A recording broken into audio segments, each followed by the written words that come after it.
sekarang tuh banyak sekali ya eksploitasi dan abuse di dalam keluarga-keluarga Kristen ya. Kalau dulu, wah ini kayaknya terjadinya tuh di luar agama Kristen ya, orang-orang Kristen. Tapi sekarang eksploitasi dan abuse ini terjadi di hampir ya keluarga manapun juga, dan tidak terkecuali ya orang-orang Kristen juga, kayak perselingkuhan, perceraian itu. Makanya saya di dalam pelayanan saya sebagai konselor sekarang, ya saya sangat-sangat senang sekali. Apa itu exploitation ya dan abuse? Jadi kalau bicara dari definisi, saya cuma lihat di Google aja ya, di Wikipedia. Exploitation itu adalah pemerasan, sewenang-wenang dan memanfaatkan. Itu kata-kata kuncinya ya. Jadi buat Bapak Ibu yang merasa di rumah itu, saya tuh merasa seperti diperas, saya merasa diperlakukan seenaknya, dan saya merasa selalu dimanfaatkan aja, sepertinya ada perlunya aja, ya. Atau mungkin abuse ini, bicara abuse ini katanya bisa pelecehan, kekerasan, kejam atau kasar. Itu definisinya, ya. Nah, jadi kalau bicara secara ringkasnya, bisa juga ya exploitation and abuse ini kita sebut juga dengan KDRT dalam bahasa Indonesianya, yaitu kekerasan di dalam rumah tangga. Nah, tadi kekerasan dalam rumah tangga itu kadang-kadang terselubung ya, terselubung karena orang Kristen ya sepertinya ya udahlah terima aja ya, kita tutupi dengan kasih, dengan sabar. Tapi lama-kelamaan nggak tahan, meledak, dan akhirnya cerai. Nah, itu yang banyak terjadi. Ya. Tanda-tandanya apa sih? Ya, orang yang mengalami exploitation dan sama abuse ini, yang pertama ya,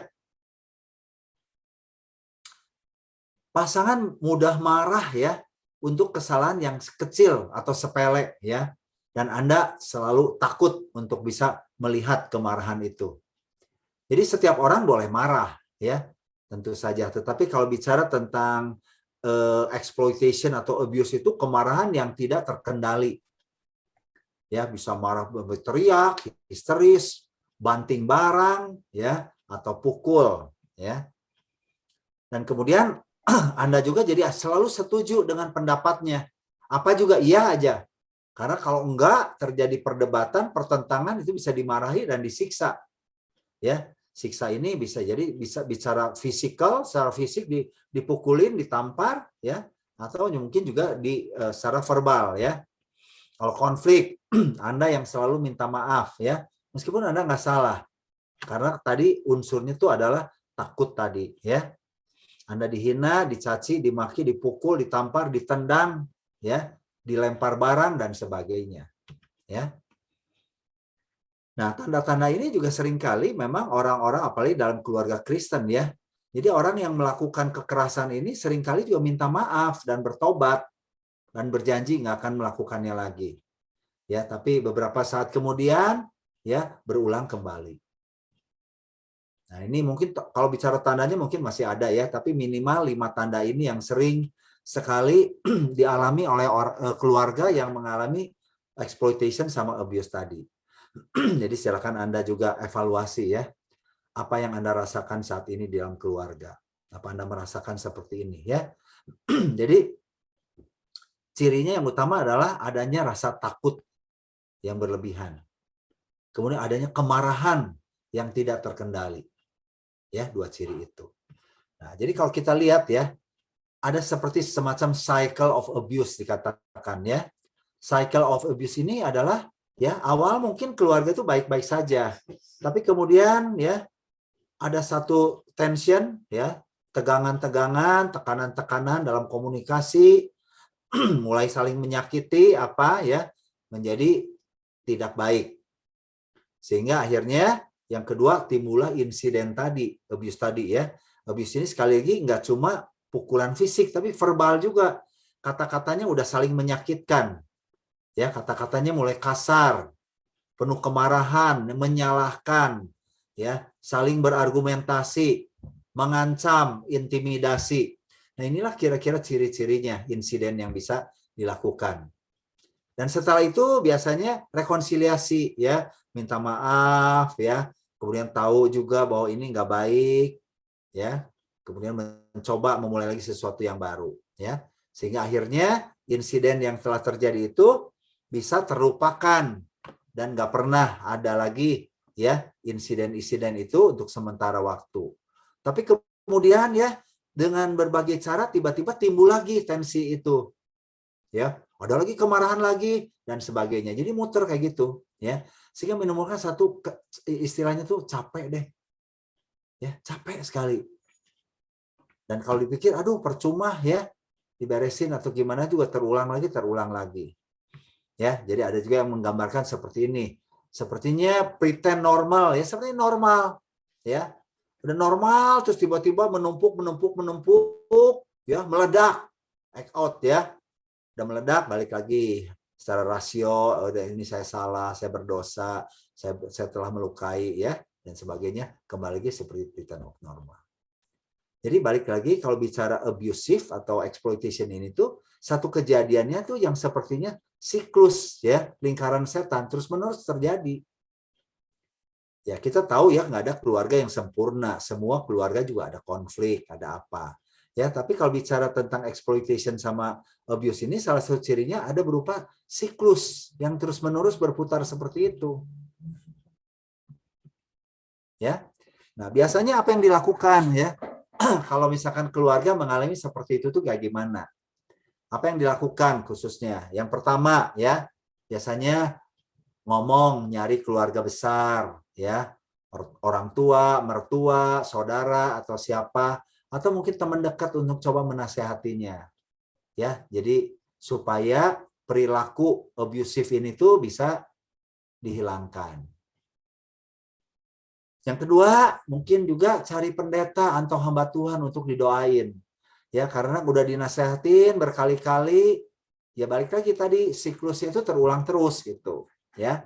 Jadi mungkin ini ada apa gitu ya, minta pendeta untuk mendoakannya, ya.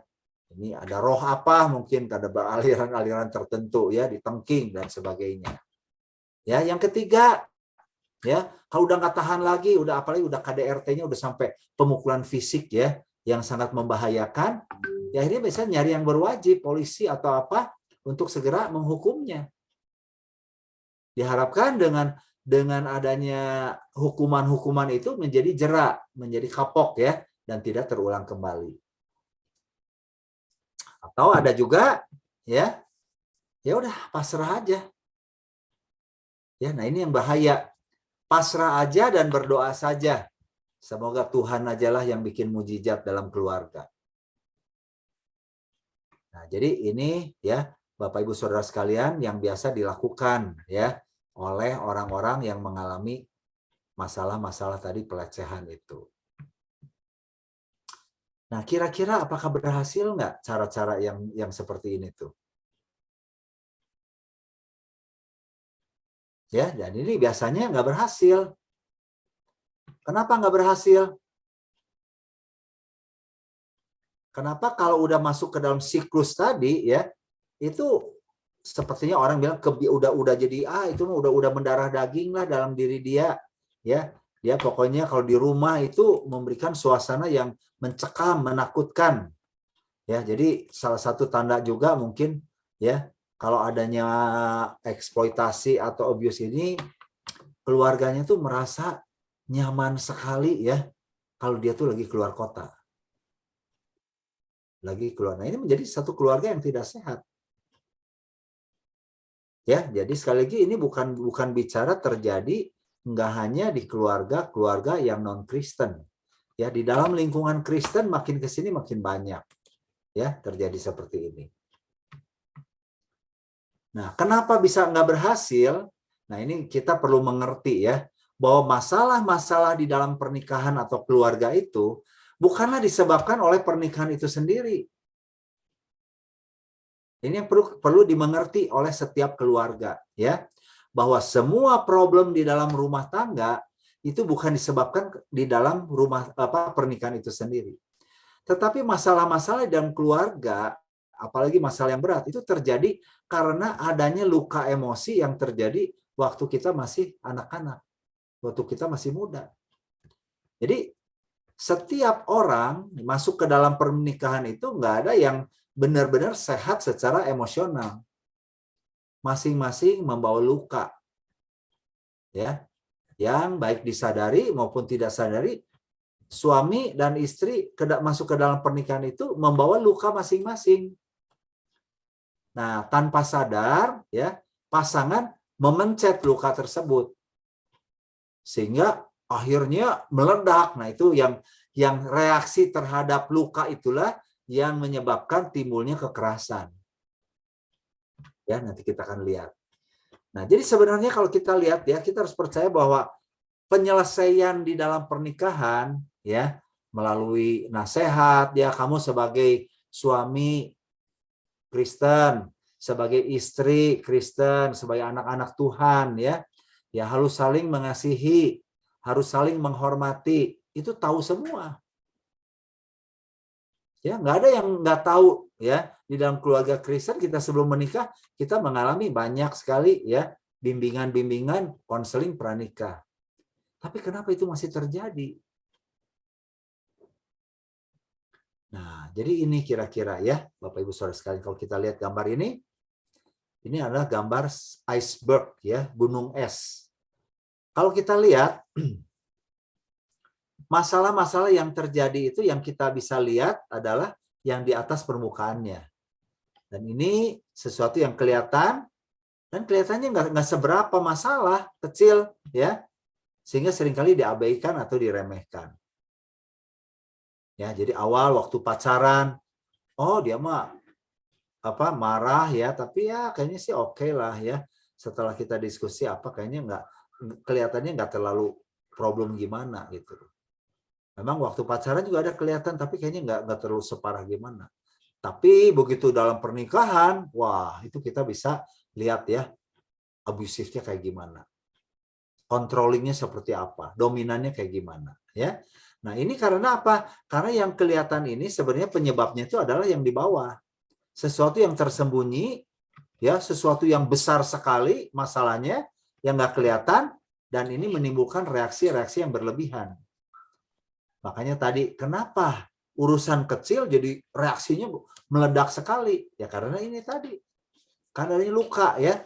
Kalau Anda sekarang misalkan terluka, ya, secara fisik lah, tangannya terluka nih, disentuh sedikit aja sama teman Anda, sama orang sekitar Anda, reaksinya gimana?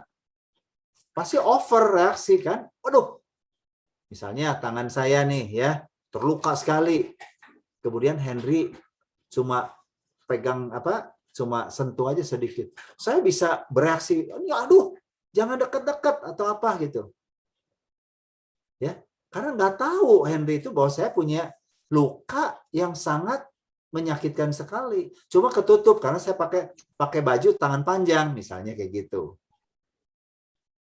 Ya.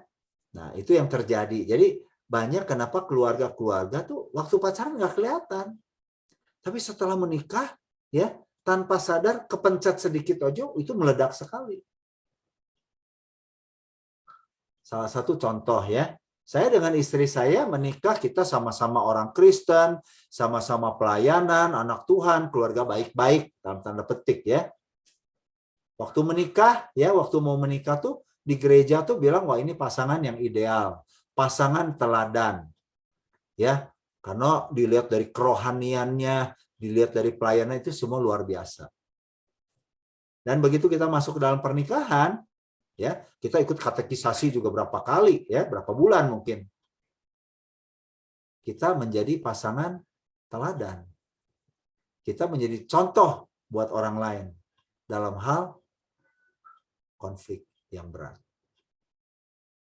Ya, jadi ternyata, ya, kalau kita lihat, wah ini anak Tuhan, sekolah Alkitab, konselor atau apapun juga tidak menjamin. Ya, karena balikin namanya luka itu ya sakit biar gimana juga, ya. Siapapun, ya, mau pendeta, mau insinyur, mau pengusaha, maupun kalau punya luka dipencet ya sakit pasti. Nah, demikian pula di dalam keluarga Kristen juga sama, nggak menjamin. Ya. Nah, jadi akar masalahnya itu ternyata di bawahnya ini. Jadi kita harus mengerti bahwa keberadaan kita saat ini itu merupakan refleksi dari kejadian kita masa lalu.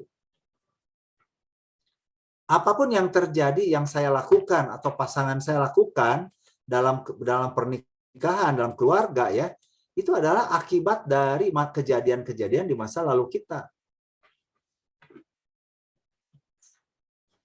Ya, jadi disadari atau tidak disadari, saya katakan ya, setiap orang tanpa terkecuali itu mengalami luka emosi. Setuju nggak?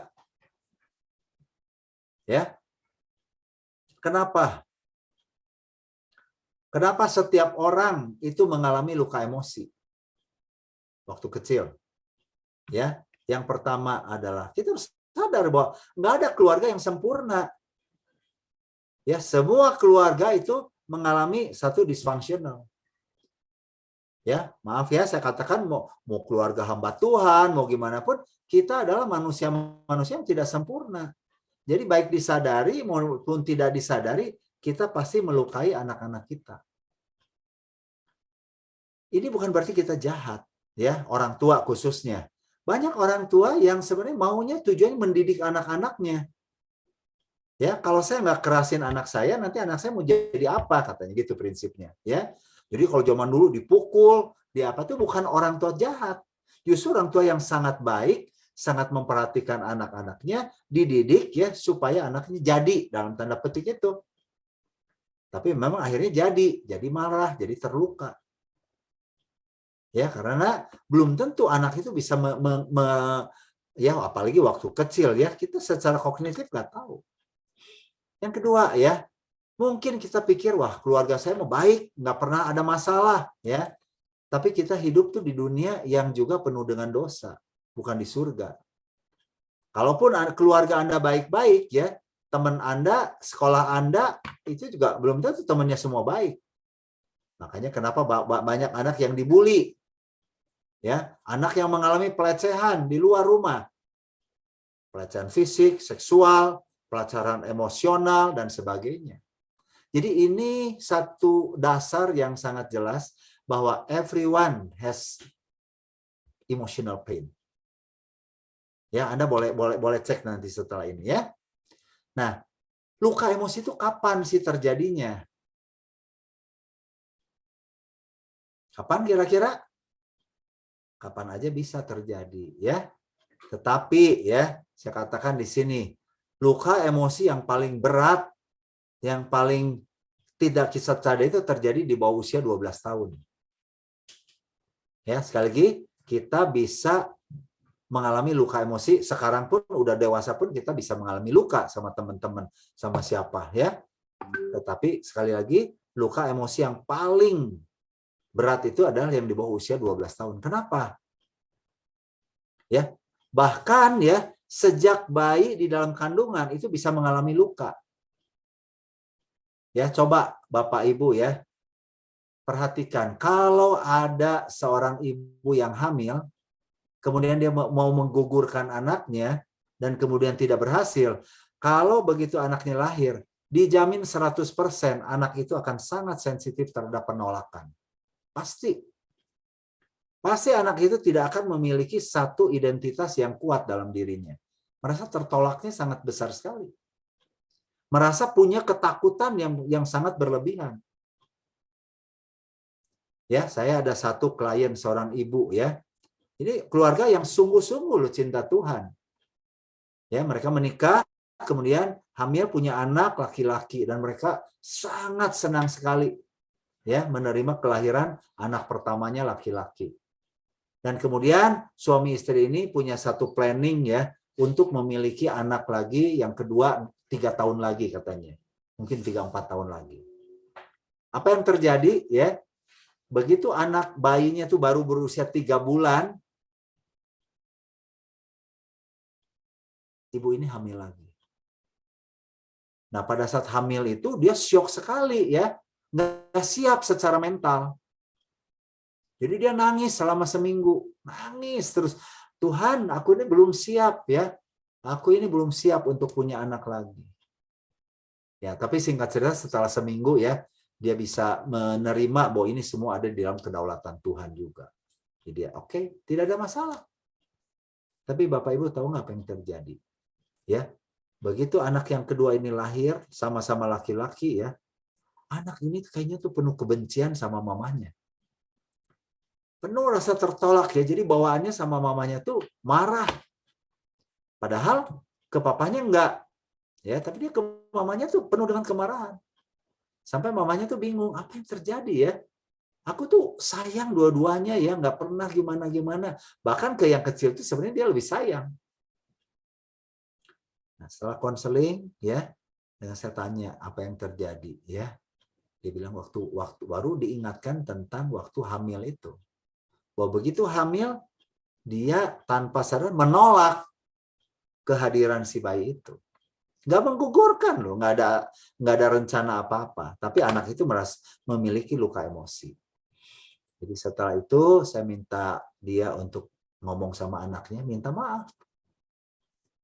Anaknya ngerti nggak? Nggak tahu. Tapi dengan dia rekonsiliasi dengan anak itu, ya anak itu berubah sekali. Sampai sekarang saya bisa lihat ya, anak itu sangat-sangat sayang sekali sama mamanya. Jadi kita bisa lihat ya bahwa sebenarnya orang-orang yang melakukan KDRT dalam rumah tangga itu sebenarnya yang kelihatan tuh marahnya, kekerasannya. Tapi di baliknya itu kita nggak tahu apa yang terjadi. Jadi cara menolongnya tuh bukan menyelesaikan yang kelihatannya. Kamu tuh jangan harus penuh dengan kasih dan itu nggak akan mempan dihukum atau apa. Semua cara itu tidak akan berhasil. Harus masuk kepada akar masalahnya. Nah, kenapa harus di bawah 12 tahun ya? Karena anak 12 tahun itu nggak berdaya. Mau di apa-apain juga nggak tahu dia, nggak bisa ngapa-ngapain. Ya, atau anak yang sering dikata-katain ya, kamu tuh bodoh, kamu tuh dasar, nggak punya otak, kamu tuh orang yang tidak cantik, kamu tuh orang yang jelek, itu menjadi minder, nggak berharga. Ya, atau anak mengalami ketakutan, atau dipermalukan, ya, marah dan bingung. Nah, ini yang kita perlu mengerti bahwa di bawah 12 tahun setiap orang yang mengalami luka emosi ini akan merasa ini. Nah, perasaan-perasaan inilah yang akan dibawa sampai udah dewasa nanti. Jadi begitu masuk ke dalam pernikahan, ketika masuk dalam keluarga, kita akan memiliki satu atau lebih daripada perasaan-perasaan ini. Ya, ada seorang istri yang ngomong gini, saya nggak ngerti kenapa ya, suami saya setiap kali kalau aku ngomongin soal uang, diskusi tentang uang, masa depan gimana uang, dia bisa meledak marah sekali dan sampai musuhin. Ya, nah ini ternyata kalau kita lihat di masa lalunya, dia memang dari keluarga yang sangat miskin. Jadi sehingga kalau bicara soal uang itu menjadi sesuatu yang menjadi luka buat dia. Ya, jadi baru begitu istrinya mengenal ya tentang luka suaminya, baru dia bisa mengerti. Nah, saya mau jelaskan ada beberapa jenis luka ya yang supaya Anda bisa tahu. Yang pertama adalah luka emosi yang aktif. Ini biasanya orang ingat ya. Luka emosi yang aktif itu yang kayak gimana? Dia mendapatkan perlakuan yang negatif. Dia mengalami abuse. Bisa tolong di mute dulu mungkin ya. Oke, thank you. Ya, jadi luka emosi aktif ini adalah mendapatkan perlakuan yang negatif, seperti disiksa, dipukul, ya, atau juga mungkin secara verbal, ya, secara kata-kata, direndahkan, dihina. Kamu tuh memang nggak layak ya untuk ada di dunia ini. Aku nyesal ngelahirin kamu. Kamu tuh nggak akan berhasil lah.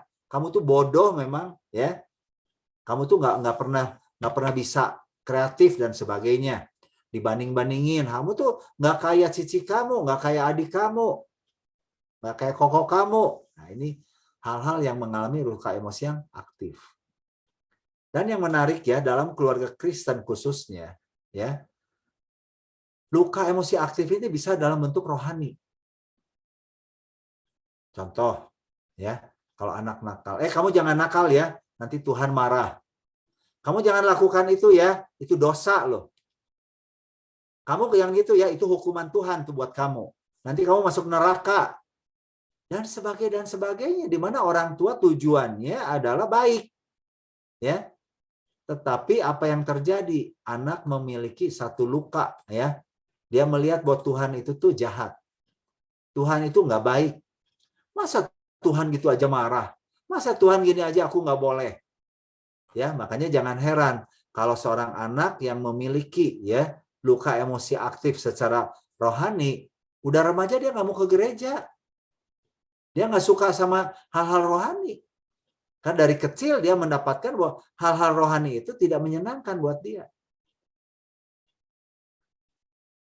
Ya, saya mendapatkan banyak fakta meskipun anak hamba Tuhan pun ada loh yang tidak mau ke gereja. Ada yang lari daripada Tuhan. Ada yang menjadi ateis juga. Karena apa? Karena tadi ya terlalu keras ya. Jadi artinya memang orang tua itu tujuannya kan disiplin. Tujuannya mendidik. Tapi sekali lagi ya, semua didikan itu harus base-nya itu adalah love di dalam Alkitab tuh, kasih. Ya, kalau didikan kita itu memberikan rasa takut kepada anak, rasa marah, itu kurang tepat didikannya. Sehingga menimbulkan luka emosi. Ya, jadi luka emosi yang aktif itu kalau diibaratkan itu sebuah gelas yang harusnya diisi dengan air bersih. Kasih sayang, perhatian, ciuman, pelukan. Ya, itu yang seharusnya. Tapi apa yang dialami oleh anak-anak yang mengalami luka emosi aktif? Ya, dia dipenuhi dengan sampah. Makanya nggak heran kalau banyak orang yang udah dewasa, pintar, cakep, ganteng, cantik, merasa dirinya tetap sampah. Aku mah nggak ada apa-apanya. Kamu hebat ya. Kamu enggak, aku mah bodoh. Aku mah gini. Aku mah dari tidak pernah merasakan dirinya berharga karena penuh dengan sampah di dalamnya. Sampahnya dari mana? Dari masa kecilnya. Nah, jadi setiap orang masuk ke dalam pernikahan punya sampah sendiri-sendiri. Begitu pasangannya memencet luka itu, waduh, dia akan meledak sekali. Ya, ada beberapa reaksi ya. Bisa reaksinya tuh agresif, bisa reaksinya pasif. Pasif itu juga sebenarnya tuh abusive loh. Diam, ya. Nggak mau ngomong, ditanya, kamu marah? Nggak. Tapi sikap tubuhnya benar-benar marah. Ya coba Anda perhatikan, ada nggak Anda ingat masa kecil? Apa luka emosi aktif yang Anda alami? Apakah secara fisik, pernah dipukul, pernah dikurung, pernah ditendang, ditampar, ya, yang menimbulkan rasa tadi, ya, tidak berdaya, rasa takut, rasa bingung.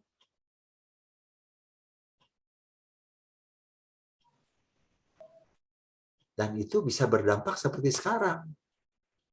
Ya, setiap anak yang punya kemarahan terhadap orang tuanya karena luka emosi aktif, itu kecenderungan untuk dia melakukan eksploitasi dan abusive itu sangat tinggi sekali. Ya, dia tidak suka dengan apa yang orang tuanya lakukan. Tapi pada saat yang sama, dia akan melakukan hal yang sama kepada anak-anaknya. Nah, ini yang menjadi rantai setan juga. Ya, saya dulu nggak suka sama papa saya yang pemarah. Wah, kalau ngomong tuh bla bla bla bla gitu ya, agresif. Saya nggak suka sekali. Saya mengalami luka ya karena kemarahan-kemarahan itu. Jadi saya berjanji saya tidak akan lagi punya menjadi ayah yang seperti papa saya. Jadi saya menjadi seorang ikhwan yang sabar. Ya. Jadi kalau ada apa-apa saya sabar, saya pendam. Sampai saya menikah, punya istri, punya anak, ya. Satu hari saya tanya sama anak saya, apa yang kamu suka dari papi? Oh, papi itu baik, bla bla bla bla bla, senang, ya. Lalu saya tanya lagi, apa yang kamu nggak suka dari papi? Jawabannya apa? Kami, katanya, dua-duanya sangat takut dan sangat malu sekali ketika papi marah. Itu persis kata-kata yang saya ucapkan waktu saya kecil juga sama papa saya. Kenapa gitu loh ya? Karena saya tidak seperti papa saya yang langsung marah, tapi saya simpen, pendem. Kalau sekali udah nggak tahan marahnya, sama juga meledak. Sama juga tadi abusive juga, menakutkan juga. Jadi yang abusive itu nggak selalu orang yang wah agresif. Kadang-kadang orang yang pendiam ya, lama-lama dia bisa benar-benar meledak tuh, mengerikan juga. Jadi hati-hati ya. Yang kedua, saya sih nggak mengalami luka emosi yang aktif ya. Mungkin Anda mengalami luka emosi yang pasif. Nah, yang pasif itu kayak gimana? Nah, pasif itu adalah nggak menerima perlakuan apa-apa. Positif enggak, negatif enggak, ya. Jadi dari kecil hidupnya tuh sendirian, kosong. Mau cerita, mau curhat itu nggak ada orang. Papanya sibuk, mamanya sibuk gitu ya, nggak ada siapa-siapa. Jadi cerita paling juga ke anjingnya, ke kucingnya, ke ayamnya. Ya, itu orang yang mengalami luka emosi yang pasif. Ya, kalau yang aktif mengalami hal-hal yang negatif, kalau yang pasif itu tidak menerima apa-apa, ya. Jadi ibaratnya tadi sebuah gelas yang harusnya diisi dengan air bersih, apa yang dia dapatkan? Kosong. Ya. Sehingga karena kosong itu dia tutup. Aku nggak butuh kasih sayang. Aku nggak butuh cinta. Aku nggak butuh perhatian. Ya, jadilah seorang yang seolah-olah tuh mandiri. Seolah-olah tuh dia benar-benar dominan. Nah, jadi hati-hati ya, banyak orang dewasa yang mandiri, ya sampai kayaknya dia nggak mau menikah, nggak mau pacaran, nggak mau kenalan apa-apa, dia merasa hidupnya bisa sendirian. Nah, orang yang mandiri ini ada dua, memang dia memang dari personality-nya memang mandiri, Tuhan ciptakan, tapi ada juga yang mandiri karena dia punya luka, sehingga dia merasa dia tidak mau lagi minta-minta perhatian. Ini yang bahaya. Ya, orang yang mengalami luka emosi pasif itu tuh nggak bisa menerima kebaikan orang. Ya, saya menikah dengan istri saya, ya istri saya anak ke-8 dari 9 bersaudara. Dari kecil juga kosong. Ya, nah yang menarik adalah contohnya, kalau ada tetangga atau teman tiba-tiba ngirim makanan atau ngirim barang ke rumah ya, dia panik, dia langsung harus segera kirim balik makanan atau apa juga. Nah, saya sempat mikir, kenapa mesti dibalas? Orang ngirim ke kita, kenapa harus langsung dibalas? Karena nggak nyaman. Ya, baru setelah ini kita mengerti konseling, ya memang dia sangat tidak nyaman, kan dari kecil tidak ada yang memberikan sesuatu perhatian secara khusus. Sehingga udah dewasa itu seperti itu. Makanya banyak suami istri juga yang tidak nyaman dengan keintiman. Ya, itu luka emosi yang pasif. Ya, luka emosi pasif sekali lagi ya, banyak orang, saya ada beberapa konseling ya, seorang wanita yang cantik, pinter, luar biasa. Dia konseling bergumul kan dia pengen berkeluarga. Pengen menikah. Tapi sampai saat ini dia udah umur 30 lebih belum punya pacar. Nah, saya bilang, apakah kamu belum pernah punya pacar? Belum. Apakah memang nggak ada orang yang cowok yang suka sama kamu? Banyak. Ya. Teman-teman dia tuh banyak. Dan setiap kali ada cowok yang deketin dia, kemudian ngomong bahwa dia suka, dia langsung shut down. Ya tadi itu gelasnya tertutup. Too close. Ya, nggak nyaman. Makanya sampai umur 30 lebih belum punya pacar. Bukan karena nggak ada yang suka, tapi karena dia merasa tidak nyaman gitu. Ya. Padahal kerinduan hati di dalamnya dia pengen berkeluarga. Oke, yang ketiga ya, jadi ada 3 jenis tadi, luka emosi yang aktif, yang pasif, sama yang absorpsi. Nah, yang absorpsi ini adalah dia menyerap luka emosi orang lain di sekitarnya sehingga menjadi luka emosinya sendiri. Jadi orang yang luka emosi yang absorpsi ini sebenarnya tidak memiliki, tapi melihat orang lain, orang tua atau siapa, dia jadi mengalami kecemasan dan ketakutan yang berlebihan. Ini gambar saya naik motor waktu SMA. Saya punya motor, saya punya SIM, ya, surat-surat lengkap, tapi setiap kali ada operasi zebra, saya sangat takut sekali. Ya, kenapa takut sekali? Ternyata karena saya mengalami luka emosi absorpsi di mana waktu kecil saya melihat orang tua saya itu selalu ketakutan kalau ada petugas pajak datang ke rumah.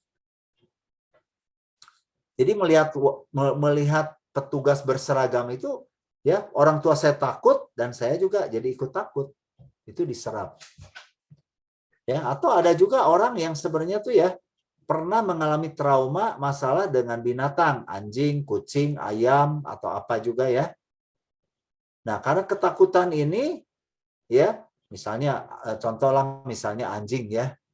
Nah, orang tua yang misalkan punya trauma pengalaman buruk apa digigit anjing atau dikejar anjing, ya, setelah dia menikah, udah ini dia misalkan makan di restoran, begitu ada anjing atau kucing lewat, dia bisa histeris naik ke atas kursi, ya. Nah, anak-anaknya kemungkinan bisa ikut semua. Itu yang terjadi, ya. Jadi luka emosi absorpsi ini seperti vacuum cleaner yang menyedot, ya, kotoran-kotoran di sekitarnya. Oke? Jadi coba ya Anda perhatikan, luka emosi kita itu akan muncul dalam bentuk reaksi yang berlebihan. Ya, sekali setiap orang tuh boleh marah, boleh takut, boleh cemas. Tapi kalau yang namanya luka emosi ini reaksinya over tadi, berlebihan. Ya, pada saat orang lain, khususnya dalam keluarga tuh apakah pasangan kita atau anak-anak kita yang menekan tombolnya. Sehingga seringkali banyak ya orang tuh bilang gini, suami saya tuh aneh sih orangnya, istri saya tuh aneh, masa gitu aja marah?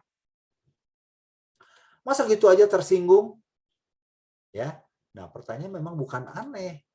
Karena apa? Karena kita mengerti bahwa orang yang terluka itu akan melukai orang-orang yang di sekitarnya. Ya, jadi balik lagi kepada masalah tadi eksploitasi dan abusive ini, itu adalah orang-orang yang terluka, yang dia sendiri mungkin bisa sadar, bisa nggak sadar. Dan pasangannya atau keluarga juga nggak ngerti apa yang terjadi di dalamnya. Tapi semua bentuk yang overreaction tadi, itu dasarnya karena orang itu terluka. Dan lukanya belum disembuhin. Ya, jadi coba renungkan, ya. Luka emosi apa saja yang waktu kecil Anda miliki atau pasangan Anda sehingga sampai sekarang ini berdampak. Ya. Misalnya saya nih, saya kasih contoh lagi ya. Saya satu hari ya, saya beliin makanan buat istri saya. Kue tiaw goreng kesukaannya. Saya lagi makan di luar, ketemu kue tiaw goreng. Begitu saya pulang ke rumah, saya bilang sama istri saya, ini kue tiaw kesukaan kamu. Bayangan saya ya, dengan saya ngasih makanan favorit itu, dia akan berterima kasih, dia akan peluk saya, dia akan senang sekali. Tapi jawabannya waktu saya berikan kue tiaw itu, dia jawabnya gini, waduh, baru aja makan. Nanti aja lah buat makan malam. Salah nggak istri saya? Dia baru makan, masih kenyang, dan nggak dimakan kue tiawnya. Menurut Anda salah nggak? Bu Vivi, salah nggak kira-kira istri saya? Enggak sih, Pak. Enggak. Ya, benar enggak? Saya ngamuk sekali, saya marah sekali. Buang aja udah, nggak usah dimakan. Nah itu over reaksinya. Saya marah sekali. Ya, istri saya bingung kenapa marah, karena sebenarnya dia bukannya cuma bilang nanti saja karena kenyang. Nanti aja malam saya makan. Dan saya meledak overreaction itu. Saya nggak tahu kenapa. Istri saya bingung saya marah, saya juga nggak ngerti kenapa saya marah. Baru setelah saya belajar konseling, saya mengerti bahwa ternyata dari kecil saya punya luka emosi ditolak. Jadi papa saya seorang Chinese, Toto ya, kalau ditawarin makanan sama anak-anaknya, bukan saya aja, semua anak kalau ditawarin makan, nggak pernah langsung diambil, waduh, makasih ya, kamsia ya, sia-sia ya, thank you ya. Nggak pernah. Selalu jawabannya, iya, udah, taruh situ aja, nanti aja, nanti. Makan Pak, ini enak loh. Iya, nanti. Nah, Bapak Ibu tanpa sadar ya, saya punya luka tentang kata nanti. Yang saya nggak sadari, ya waktu kecil mah dianggapnya biasa aja itu mah, ya.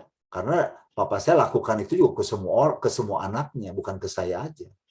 Tapi saya mungkin punya luka karena saya lihat orang lain tuh kok ya papanya tuh bisa menghargai anaknya kalau dikasih sesuatu. Nah, jadi begitu istri saya bilang, nanti saja dimakannya, istri saya nggak salah. Tapi saya punya luka, dan istri saya memencet luka saya ini. Ya, jadi bayangkan kalau itu terjadi, mungkin saya bisa overreaction, KDRT atau apa reaksinya. Ya, jadi teman-teman sekali lagi ya mengerti bahwa KDRT, abusive attitude itu adalah sesuatu yang terkubur lama ya, dan itu kita nggak sadari. Itu yang disebut dengan inner child. Ya. Jadi inner child itu siapa saya yang merasa tidak aman atau tidak nyaman ketika saya berusia di bawah 12 tahun. Jadi saya tidak nyaman dengan kata-kata nanti kalau ditawarin makanan. Jadi prinsipnya adalah ya, di dalam pernikahan itu kita mengharapkan pasangan kita atau kita itu menjadi orang yang dewasa dan matang, betul nggak? Ya, apalagi anak-anak Tuhan, apalagi pelayan Tuhan, ya. Tapi kenyataannya kita dan pasangan ini tadi masih memiliki luka, masih memiliki inner child dalam diri kita yang kekanak-kanakan dan belum dewasa. Ya, kayak sikap saya, masa bilang nanti aja saya bisa marah, bisa buang itu kue tiaunya. Itu kan sangat kekanak-kanakan.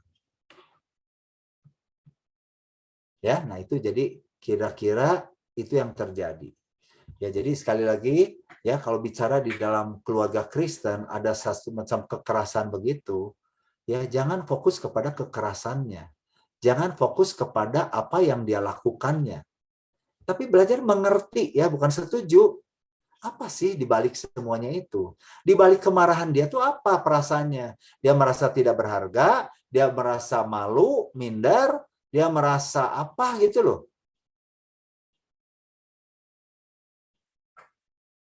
Ya, paham ya? Jadi sekali lagi, ya, kalau kita hanya mengobati yang kelihatannya, fenomenanya, itu akan terus berulang. Kayak tadi, siklusnya akan terus berulang. Tapi kita harus masuk kepada akar masalahnya. Sehingga, ya, kita bisa tuntas. Nah, jadi penyembuhannya gimana? Untuk orang-orang yang mengalami luka emosi tadi. Ya, di mana luka itu begitu menyakitkan dan dia nggak sempat proses ya, bahkan mungkin makin lama makin bertumpuk ya, sehingga tadi akhirnya pelampiasannya itu adalah kepada fisikal, pukulan, tamparan ya, atau controlling juga bisa ya. Jadi nggak selalu gitu, nggak selalu kalau bicara abuse itu adalah sesuatu yang sangat kasar sekali, enggak. Kadang-kadang mungkin dia ke pasangannya bisa kayak memperbudak gitu loh ya, menjadikan dia budaknya di rumah. Itu bisa terjadi. Kenapa? Karena dia dulu dari kecil dia diperlakukan seperti itu, dibully sama teman-temannya. Dia nggak sempat proses masa kecilnya. Ya, jadi penyembuhannya yang pertama ya, kita sebagai anak ada yang disebut dengan healing prayer. Healing prayer itu apa? Healing prayer itu kembali ya, kita mengundang Tuhan untuk bisa masuk kepada pengalaman dulu yang menyakitkan itu. Ya, Mazmur 147 ayat 3 mengatakan, ia menyembuhkan orang-orang yang patah hati dan membalut luka-luka mereka. Ya, kita mungkin nanti kalau ada waktu ada ini ya, ini healing prayer ini satu proses yang cukup ini juga intens juga. Kita kembali melihat masa lalu kita, lalu kita mengundang Tuhan untuk juga bisa membalut ini. Karena apa? Karena orang-orang yang terluka itu pasti punya satu sumpah dalam dirinya. Punya satu kebohongan-kebohongan. Yang kedua, penyembuhannya adalah inner child ini. Ya, selain healing prayer, kita juga harus belajar untuk mencintai diri sendiri. Orang yang melakukan kekerasan itu sebenarnya kalau jujur dia juga nggak suka dengan dirinya. Jadi jangan pikir dia juga sebenarnya setuju dengan apa yang dia lakukan. Banyak orang yang melakukan KDRT itu dia selalu menangis dalam hatinya. Aku ini nggak mau melakukan ini, tapi kenapa sepertinya kok tidak mampu untuk bisa mengontrol dirinya? Karena dia sebenarnya tidak mencintai dan menghargai dirinya.